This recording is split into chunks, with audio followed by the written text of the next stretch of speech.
This show builds on classic film knowledge so well that it's going to leave you wanting more, so here are the 5 movies you need to watch once you've finished Spider-Noir, plus a long list of honorable mentions for your continued detective pulp and classic gangster education. Nicolas Cage seemed to pull from a lot of influences for his performance as Detective Ben Reilly, but it felt like the strongest influences to me were Humphrey Bogart's performances as Detective Philip Marlowe and Sam Spade. And while Humphrey Bogart has a lot of iconic hard-boiled detective performances, the one you've got to start with is The Maltese Falcon. Now, it is hotly debated whether or not this movie should count as the first film noir or if it is simply a proto-noir, and the actual first film noir belongs to our next recommendation, Double Indemnity. Now, Double Indemnity is not a detective movie, but this will show you how that's not really important to a film counting as film noir. This film is one of director Billy Wilder's many masterpieces, and you'll see how Nicolas Cage pulled inspiration from both Fred McMurray and Edward G. Robinson. Next, for one of the clearest references in the movie, and a reference you're going to pick up on in a lot of other films after watching this,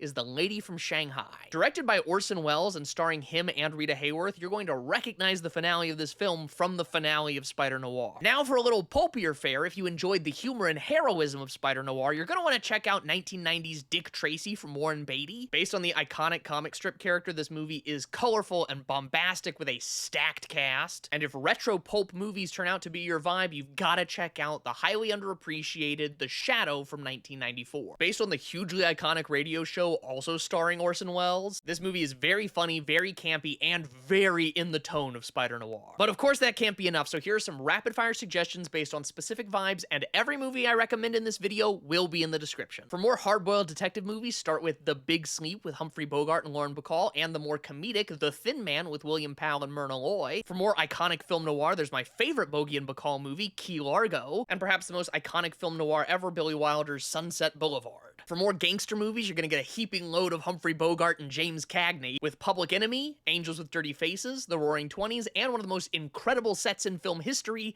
Dead End.